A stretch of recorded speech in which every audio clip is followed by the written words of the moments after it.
मैं mutual fund करूं या एफडी करूं? कई बार एक कन्फ्यूज़न होता है, इसका जवाब नहीं मिल पाता है। आज का वीडियो इस कन्फ्यूज़न को दूर कर देगा, आपके डिसीजन लेने में मदद करेगा, आपको पता चलेगा मैं क्या करूं। आप इस वीडियो को देखने के बाद एफडी या म्यूचुअल फंड क्या सही है आप क्लियर कर पाएंगे। लेकिन उसके पहले आप लोगों से रिक्वेस्ट है, अगर अभी तक आपने चैनल सब्सक्राइब नहीं किया है तो प्लीज़ कर लीजिए। हम हर बार इसी तरह के इन्फॉर्मेटिव वीडियो लेके आते हैं जो आपको डिसीजन लेने में हेल्प करेगा। एफडी सही है या म्यूचुअल फंड सही है, तो उसके लिए सबसे पहले अपन कुछ डेटा देख लेते हैं। तो सबसे पहले देखते हैं, आप ये स्लाइड देख रहे होंगे। सबसे पहले तो हम स्टार्ट करते हैं रिस्क, वो कितना है। एफडी में कम रिस्क है और म्यूचुअल फंड में रिस्क थोड़ा ज़्यादा है। अब हम बात करते हैं एक्सपेंस रेशो की, तो एफडी में मिनिमम है और म्यूचुअल फंड में थोड़ा ज़्यादा है।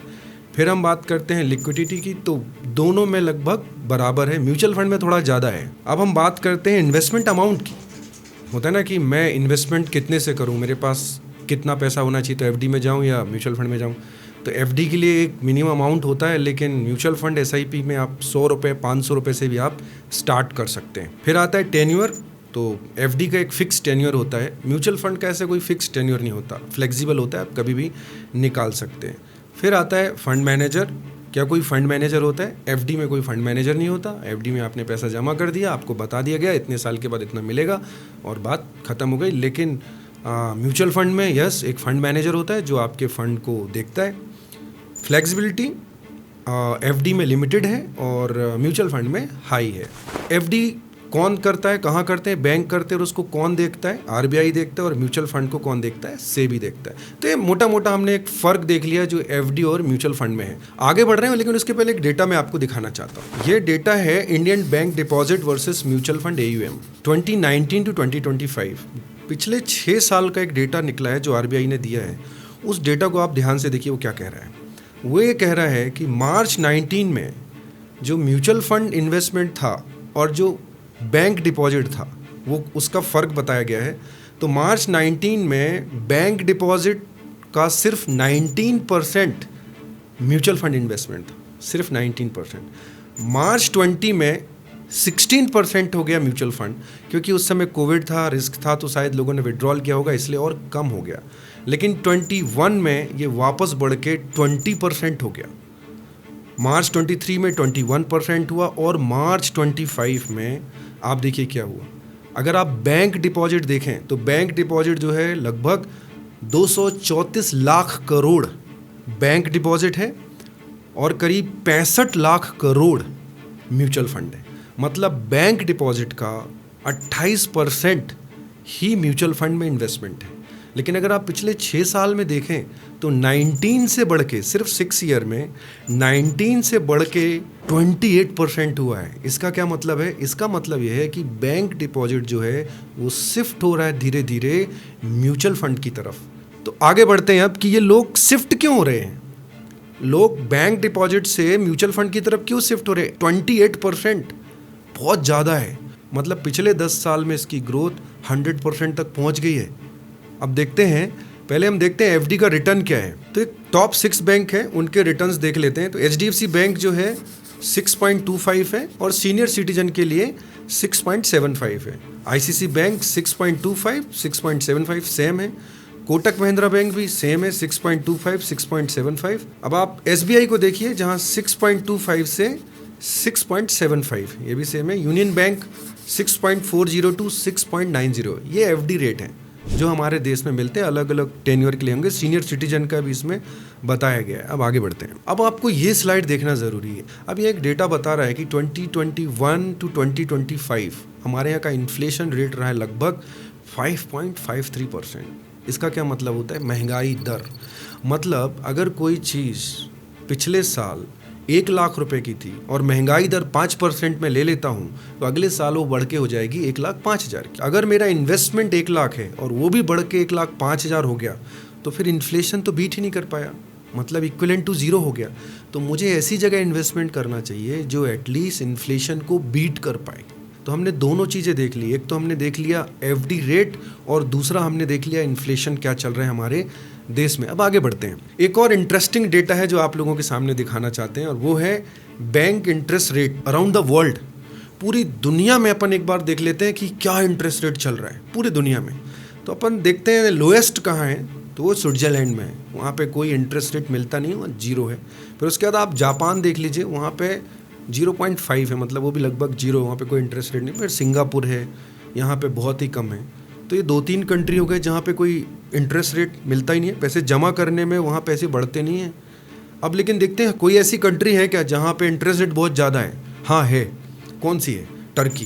कितना परसेंट है? 43% है। अपन देख लेते हैं यूएस में कितना है इंटरेस्ट रेट, तो 4.5 है, और इंडिया में कितना है? 5.5 है। यह आपको क्यों दिखाया गया? क्योंकि आपको एक आइडिया रहे कि पूरे वर्ल्ड में इंटरेस्ट रेट क्या चल रहा है। इससे भी क्या पता चल रहा है, अगर मोटा मोटा आप देखा जाए तो 3 से 5% में ही इंटरेस्ट रेट है पूरी दुनिया में। ये एक बात पता चलती है। तो अपना वो जो पहला सवाल है कि मुझे अगर इन्वेस्टमेंट करना है तो मैं एफडी में करूं या म्यूचुअल फंड, उसका जवाब अब आपको मिलने वाला है। तो एक इलस्ट्रेशन देख लेते हैं। मंथली कोई इन्वेस्टमेंट कर रहा है, मंथली 10,000 रुपीज़ का फिक्स डिपॉजिट में कर रहा है और 10,000 रुपीज़ का एसआईपी कर रहा है। तो 10 साल के बाद फिक्स डिपॉजिट वाला जो रिटर्न है वो आ रहा है 17,40,945 रुपये, और जो म्यूचुअल फंड वाला एसआईपी है उसका रिटर्न आ रहा है 23,23,391 रुपये। मतलब अराउंड 6 लाख रुपीज़ का डिफरेंस है। मतलब 6 लाख रुपए ज़्यादा मिले उनको म्यूचुअल फंड में करने से। ये मंथली किया तो पता चला। अब एक और देख लेते हैं कि यदि मैं लमसम करता हूं तो क्या होता है। अब अगर मेरे पास 10 लाख रुपए हैं और मैंने 10 लाख रुपए लमसम एफडी में डाल दिए और 10 लाख रुपए लमसम म्यूचुअल फंड में डाल दिए, अब क्या होता है?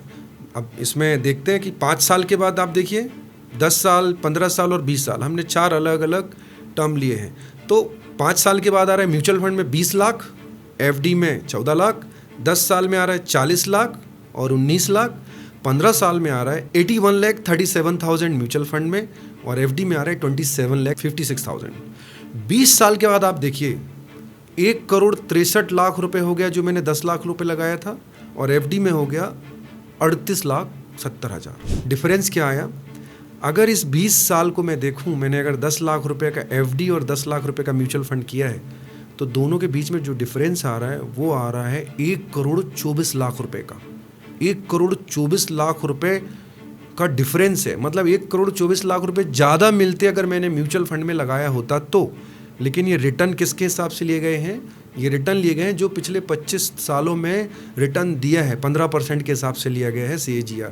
ये कम और ज़्यादा हो सकता है। ये कम भी होगा तो भी एफडी से कम डबल तो रहेगा ही रहेगा अगर हम इसको देखें तो। हमने एफडी भी 7% के हिसाब से लिया, करंटली 6% चल रहा है, लेकिन हमने 7% की।